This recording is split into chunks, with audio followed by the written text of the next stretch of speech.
It was hot and still, an August night in the middle of April. But that didn't matter to the striptease dancer in the golden mask, because murder made her blood run cold the night the heat wave struck. From the pen of Raymond Chandler, outstanding author of crime fiction, comes his most famous character in The Adventures of Philip Marlowe.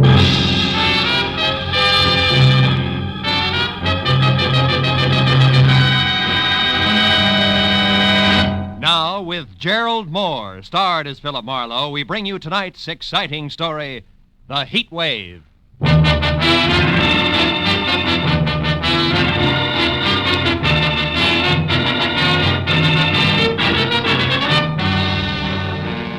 Spring was only 3 weeks old, but the sun bore down on Los Angeles with the middle of the summer vengeance.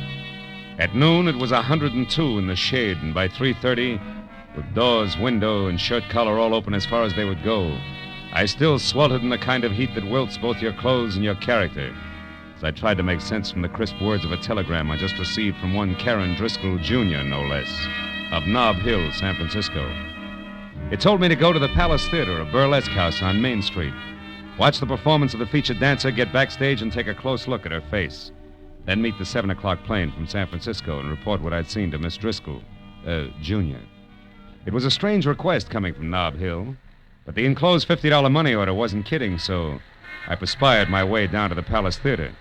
There, instead of the usual 30 beautiful girls, 30 sign over the marquee, was a 50-foot gold banner that screamed, "The Heat Wave, who is she?" And the showcase cars that led to the box office were all a circle of question marks that centered a woman wearing a strange gold mask and little else. I bought a ticket and went inside in time for the tail end of the matinee. A baggy-pants comedian was just winding up a corny south-of-the-border routine as I sat down. But there was Manuel, my brother, manual labor. he was the laziest man in all Mexico. Yeah, until he got a job shooting bulls for the government. He shot 800 bulls a day. Yeah, that made him the biggest bull shooter in Mexico City. The comic kicked the crown out of an oversized sombrero in a hybrid hat dance and then galloped off into the wings. After reminding myself that I was here on business, I sat down again as a personality boy in brown flannel and a yellow shirt stepped into the spotlight with his arms raised. Ladies and gentlemen, you're now privileged to witness one of the most unusual and breathtaking spectacles ever presented on any stage. In a moment, you will see her, the woman of mystery, performing exotic rites to the pagan sun god of the Incas, exactly as they were performed 3,000 years ago in the strange temples of the Andes. But who is she? Who is this woman? And who knows what secrets lie behind her mask of gold? The Palace Theater presents the masked marvelous, the beautiful, the dazzling, the mysterious Heat Wave.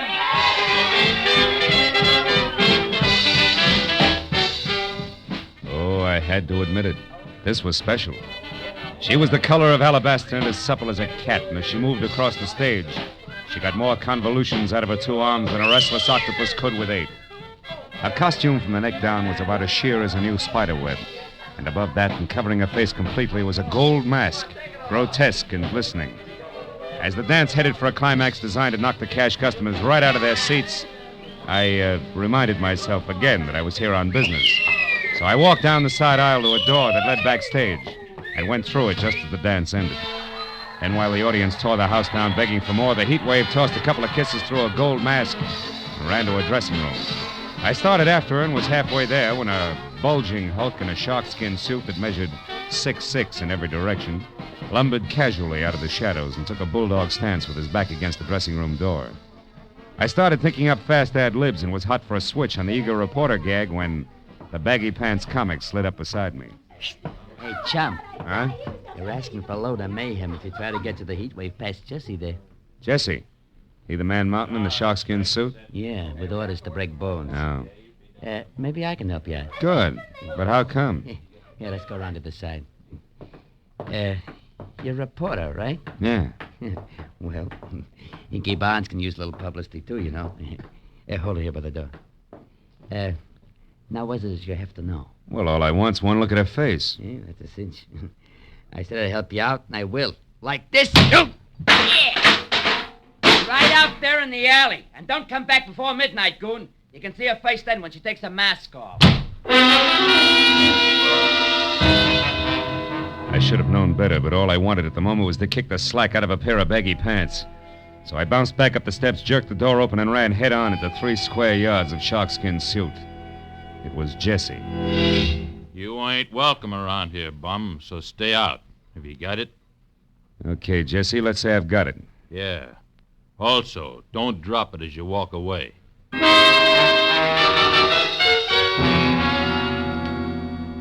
was glad to remember that I had a client to meet at the airport. So in spite of the fact that the heat wave's face was still a well-kept secret behind a gold mask, I took Jesse's good advice and left.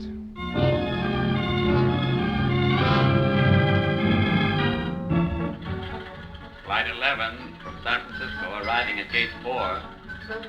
Will Dr. Robert Reamer please report to the information desk? When the plane taxied to a stop at the airline's gate, it was 7 o'clock sharp.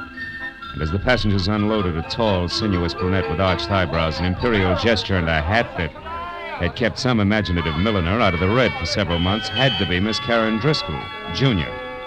I introduced myself, ushered her to the cocktail lounge, and when a Gibson sparkled in front of each of us, she got down to business. Well, Marlowe, did you see her? Yes and no. I have a photograph here. Look, is this the same girl? It's a headshot. It's pretty, but no help, Miss Driscoll. You didn't see her face then? No. Look, Junior, do I refund your money now or start asking questions? Don't be ridiculous. I must know who that girl is, and I'll tell you why. This picture is of my sister, Midge Driscoll. Oh? Think your sister's the heat wave? Yes. Oh, she's doing it to humiliate me, Marlowe. Tomorrow, I'm being married to a man whose family is distinguished in diplomatic circles. No? And this burlesque heat wave woman is to be revealed at midnight tonight. If she is my sister, can you imagine what the papers will do with that story tomorrow morning? Yeah, some wedding present. But your own sister, I don't get it. Why? Oh, it's an old hate, Marlowe. Midge lost a love affair, and I won it. Years ago. She's never gotten over it. Oh. And she's done things before. The day I was elected president of the Metropolitan Club, she faked an elopement with my chauffeur. The night of my engagement party, she rode a horse into the Flamingo Room. A brawl started, and she spent the night in jail. I see what you mean, but this heat wave's got a lot of talent for burlesque. A lot of experience in her line. In fact, she's a sensation, let's face it. So what makes you think it's Midge, a hunch? Oh, no. I found the name Tracy Lake in her apartment in San Francisco. He's the manager of the Palace Theater here. I learned that from a newspaper story in which Josh Freeman... Josh Freeman? Yes, the big producer. Oh. He's supposed to be bargaining with Lake for his heat wave discovery. Oh, she's done a thorough advance publicity job, all right. What if she turns out to be your sister? What then? That's my business. I know how to make money talk, Marlowe, and I've more than enough for a polite but firm conversation. Your job is merely to find out for sure, between now and midnight, if my sister actually is this heat wave. I'll take care of everything else.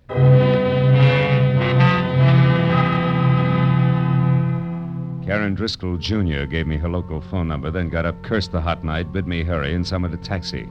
All with a regal wave, one hand.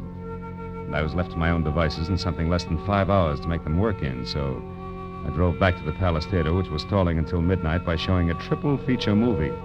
Paid another admission and slipped backstage again. It was deserted except for 2 electricians tied up in pinochle under the switchboard light.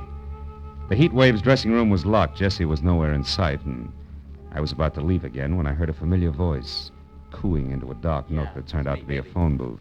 It was Hinky Barnes, the baggy pants comic. Beauty to the beautiful, you know. Hey, listen, baby. About that other deal, did you talk to her? She won't. You sure? Yeah.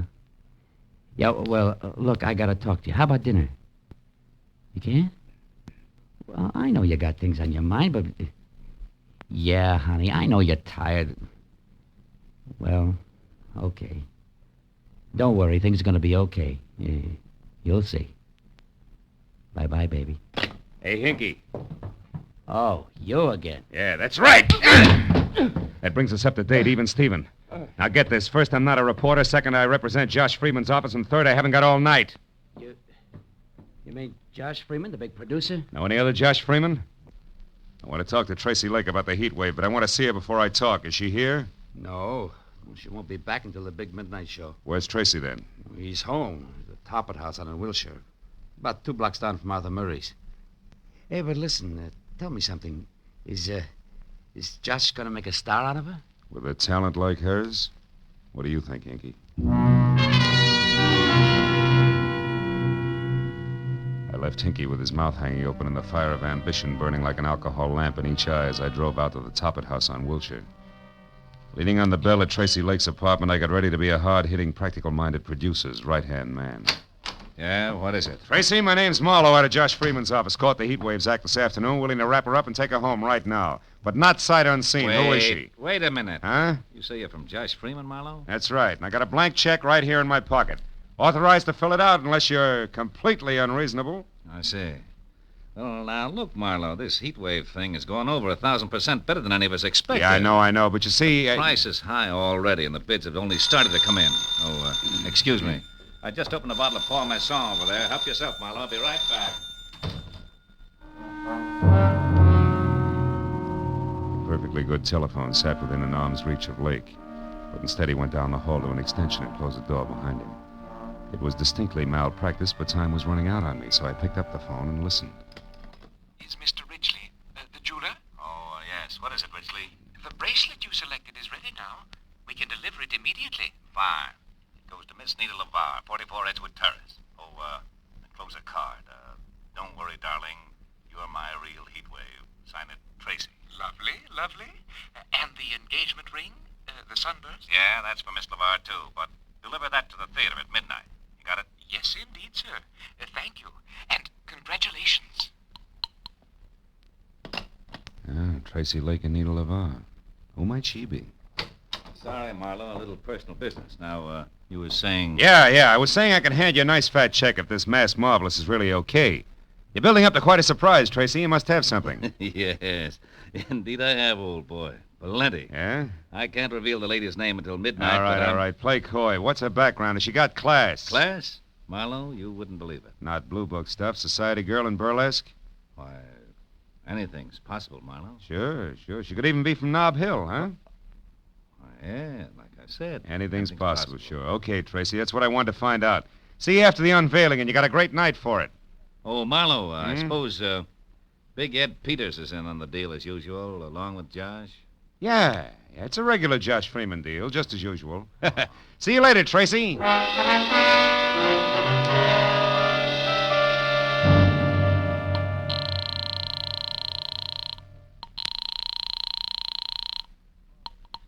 Hello? This is Marlowe, Jr. I just wound up an interview with Tracy Lake. When I threw Nob Hill at him, he turned green.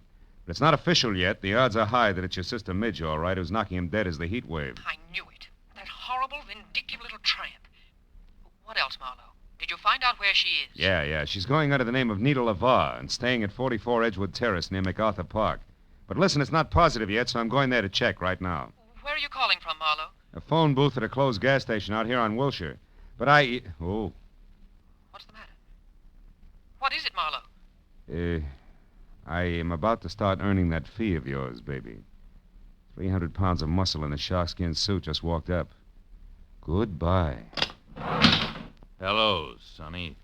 Well, my Piltdown pal. So the boss was right. You're just a cheap, nosy reporter, after all. It's cramped in there, ain't it? But you're not getting out, bub. Now, wait a minute, Jesse. It's a hot night. Let's not work up a sweat, huh? Don't you worry about that. Mr. Lake pegged you as a phony nosy, and that's bad. What do you mean, phony? You said Big Ed Peters was in on a deal with Josh Freeman. All right, what about it? Big Ed's been dead for 12 years. And you know what? He's still gonna look better than you are 30 seconds from now. Oh!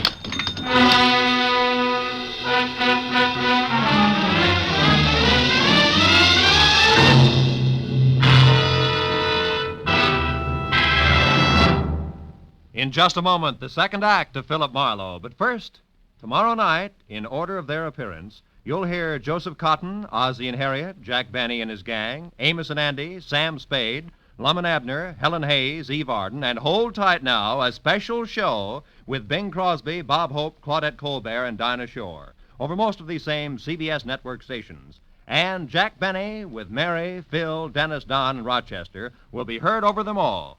Now, with our star, Gerlad Mohr, we return to the second act of Philip Marlowe and tonight's story, The Heat Wave.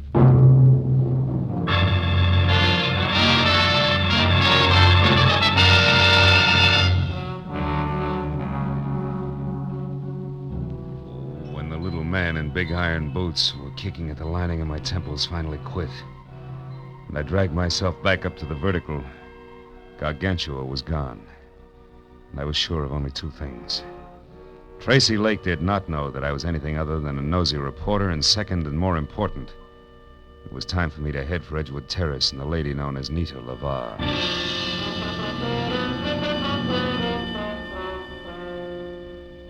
As I started for the front door of number 44, which was an all-alone stucco and a tile L shape that showed a single light, the little men in iron boots went to work again. It reminded me that it might be healthier if I first found out exactly what was waiting behind the mat marked welcome. So I made a wise circle around to the back, then in closer past a whispering huddle of palms through a flagstone patio that led to a short flight of also flagstone steps. But there, when I was only a few feet from an uncurtained window, I stopped at the sight of something I hadn't expected. It was the body of a woman lying in a twisted heap at the bottom of the stairs. When I moved closer, I saw that the ugly cut on the side of her head that had killed her had come from the jagged edge of the last step. I also saw that the woman was Midge Driscoll. Next to the body, there was an overturned, crushed sprinkling can, which meant that she could have fallen to her death accidentally. Also, it could have meant that if murdered, her killer had overturned and crushed the sprinkling can as well. I was somewhere between the two thoughts when I heard a car brake to a stop in front of the house. Then high heels on a cement walk. I quietly moved around to where I could see something tall and blonde who, in a better light, would have been better looking. Good evening. What? Who's there? Name's Philip Marlowe. Mean anything? Nothing. Then try this. I'm a friend of Midge Driscoll's. Midge? I never heard of anyone by that name. I'll bet. Step up a little closer, honey. Now, wait a minute, Mr. Bright Eyes. Midge! Yeah, Midge. And Driscoll. Name you never heard of, remember? Now, what do you say? Do we play it straight? Yeah. I'm Nita LaVar, Mr. Marlowe. Baby, you're getting in deeper by the minute, and by that I specifically mean that Midge Driscoll here and Nita LaVar are one and the same. Oh, you're crazy. I know my own name. It is and always has been Nita LaVar. That's Midge Driscoll. All right, since you've grown so cooperative, maybe you can tell me why she's dead. Could be that she fell down those stairs. An hour before her unmasking is the heat wave? You know an awful lot, mister. How come? It's strictly business. I'm a private detective with client. We'll talk about that later. Right now it's time to go in and call the police. And don't tell me you can't find your key. Don't worry, private detective. I won't. Here, catch. Got it. Now let's get inside. But let's not call the police, huh? Why not? Are you afraid that they'll... Oh, I see what you and that pretty little gun mean. I'm glad. I'd hate to have to shoot you. Why, want to night your quota? Don't be funny. I didn't kill Midge. Then why no police? For a very good reason. Until tonight, Marlowe, I've been the heat wave. The substitute heat wave for Milady there, who didn't have the time or the talent for the build-up to the great joke she was going to pull on her sister. You mean you were the one I saw today? The one everybody saw every day. And liked. Liked so much that business boomed and all the heads in the front row weren't bald. Which has what to do with me calling the police? In general, everything. In particular, my career. I tried to get that crazy kid there to back off and let me go on with the act that she'd kill after one performance, but no. Miss Bunny Moneybanks wouldn't hear of it. Now that she's dead, you're in, is that it? Solid. And that's also the reason why I don't want to spend the next 2 hours talking to cops. So go on, put the key in the lock, turn it, open the door, and walk in. What happens then? Then, Mr. Marlowe, we call Tracy Lake and arrange for a playmate for you. Playmate named Jessie, maybe. A playmate named Jessie. And no, maybe.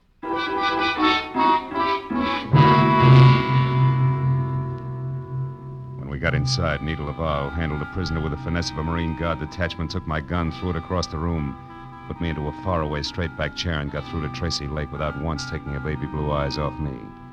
Then when she told the man she called Darling all about Midge's death, which could have been for my benefit, she placed a rush order for the monster. After that, she hung up, sat down, lit a cigarette, and waited. But a second later, she was back on her feet. When I said that friend Jessie was fast, she said I should shut up and more. Listen, Marlowe, you do exactly as I say. Coming! Now stay right where you are and don't so much as open your mouth. Who is it? It's me, Nita. Hinky. Oh, good. Come on in, Hinky. Hello, Nita. Hi. I just happened to be going by, and since I knew it was Midge's night, I thought that... Never mind what you thought. Just come in and listen. It isn't Midge's night, Hinky. It's mine. And don't ask questions now. Here. Ooh, what's the gun for, Nita? What's the matter? A private detective, but public nuisance named Marlowe. Marlowe, a detective? Mm-hmm. He told me he was from Josh Freeman's office. Ah, he was lying. Now get this, Hinky. Midge Driscoll is out and back, dead. But why? I don't know why, and I care less. But Marlowe here is crazy for calling the cops, which would leave me at midnight doing my big number for the desk sergeant. Great. So use that gun, see, and hold him here until Jessie shows up, which should be any minute. Now goodbye, and be careful, Hinky. So long, bright boy. Gentle soul, huh, Barnes? Never mind, Marlowe. Save the gab for Jesse. He's a great listener. I doubt if he'll give me the time, considering that I know it's an odds-on bet it'll be a couple of slugs in my belt buckle before he's even in the room. Jesse, kill you? Why would he do that? Because he works for Tracy Lake. And Tracy Lake has to kill me, Barnes. I know he's a murderer. Midge Driscoll was murdered? You sure of that? Just about. Doesn't figure any other way. Nita herself told me how much this chance means to her and how hard she tried to get Midge to back off. Yeah, but Tracy, how does he tie in? 2 ways. The money he'll get out of the show continuing indefinitely, and better than that, the fact that he and Nita are going to be married. Those two get married? You're nuts, Marlowe. No, it's straight, Barnes. I know because I overheard Tracy talking to a jeweler about the ring he ordered. Now, you mind if I have a cigarette? Hey, Barnes, can I reach for a cigarette? Oh, yeah, okay. Hey, Marlowe, you sure of this? Everything you just said, I mean, about them getting married and all? Sure I am. Why, a little disgusted with your buddies? Yeah, a little. So as of right now, you can do as you want. I'm leaving. No, you're not, Mr. Barnes. Jesse, hey, Jesse, don't shoot. I won't, Mr. Barnes. Unless, of course, you or Buster try to get out of here. Oh, who, me, Jesse? Yeah. You were going to let Marlowe go, Mr. Barnes. I don't think Mr. Lake would like that. I'm sure he wouldn't, Jesse. So why don't you just save everyone a lot of time and start pulling that trigger? While you can still see what you're doing. Hey, the light! Get going, Barnes! You dirty louse. I'll fix you. You'll never get out of here alive. Where are you? Come on, talk. Where are you? Where are you? Answer me, do you hear? Answer me! With pleasure. Oh, you stinking slime. I'll tear you apart if I get my hands on you. Which, Jesse boy, is the trick? And now for our meeting in the phone booth, flowers, you big ape, bars and all.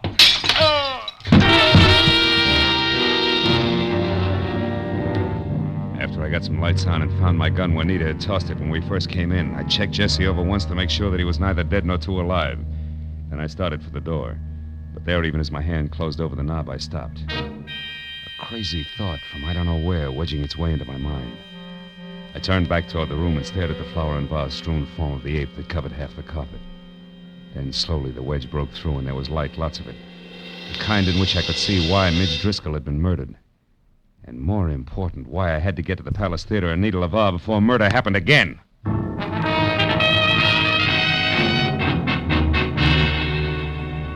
I lurched from the curb in front of Nita's at 20 minutes to 12. When I screeched to a stop downtown at the Palace without somehow hitting or being hit along the way, those 20 minutes were gone. And I was worried because midnight meant that Nita would already be on stage for the unmasking.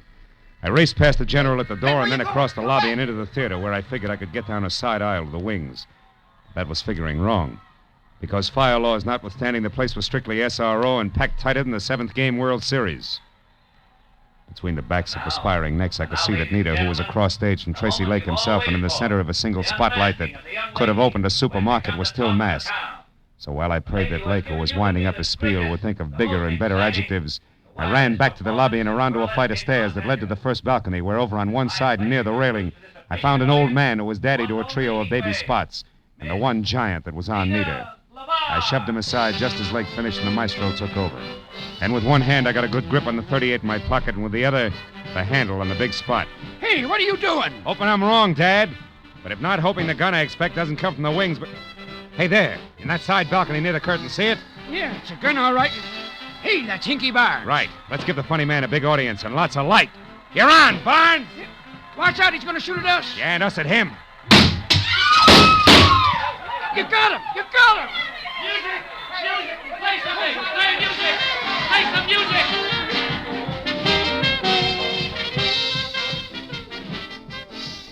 It was 20 minutes of bedlam. Police, music, and 2 quick numbers by Nita LeVar, all of whose shaking was not routine. Before the Palace got back to the quiet business of being a burlesque house, and the show went on. It was another hour and 20 minutes before it was all over, and the theater was empty and dark, except for a work light on the stage where Nita, Tracy Lake, and I were sitting in the middle of a papier-mâché Inca civilization. Well, Marlowe, the police say that Hinky's going to live for a while. Can't figure the guy. Never knew he felt that way about Nita here. Neither did I. I was always okay to him, and I knew he cared some, but that's as far as it went. With you, Nita, yeah. But with Hinky, it was something else. Something strong enough to make him kill Midge Driscoll so that Nita would get her big chance, eh, Marlowe? Mm-hmm. When he found out through me that you two were going to be married, he realized that the murder he had committed was for nothing. And now he was going to make one count. So he turned on you, Nita. How did you find out in time to get to him before he could make a try for Nita? The way the guy sagged when I said you were going to be married told me all I had to know. But it was cinched by the American beauties draped around Jessie. American beauties? Flowers? Yeah. See, I remembered a phone call Hinky made. You, Nita, had been the lady he'd talked to and loved. From there on out, it was a little better than a shot in the dark. 2 shots in the dark, Marlowe. Good ones that are responsible for Nita still being here with us. Thanks, fella. Yeah, Marla, thanks a lot. Don't mention it. After all, I was paid for my work, and besides, that dance you do, Nita, belongs to posterity. Ah. Good night.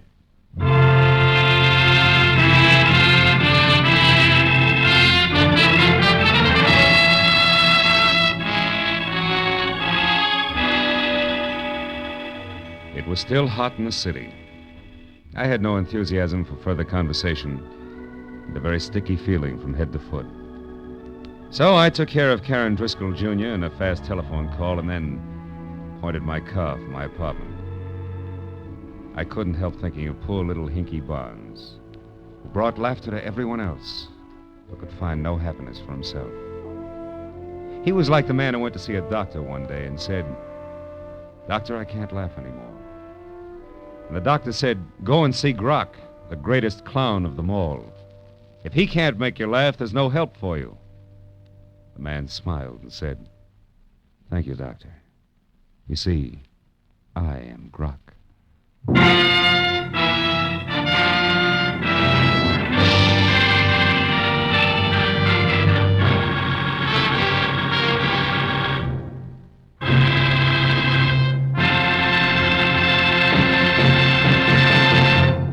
The Adventures of Philip Marlowe, created by Raymond Chandler, star Gerlad Mohr, and are produced and directed by Norman MacDonald. Script is by Mel Donnelly, Robert Mitchell, and Gene Levitt. Featured in the cast were Vivi Janis, Wilms Herbert, Ed Begley, Elsie Holmes, Barney Phillips, and Byron Kane. The special music is by Richard O'Runt. Be sure and be with us again next week when Philip Marlowe says... It started at dawn in a Los Angeles taxi and wound up that night on a cliff in the middle of the Pacific. All because of a Dutchman with $50,000, a corpse in a lily pond, and an Oriental with a chauffeur who wanted a cloak made of nothing but feathers.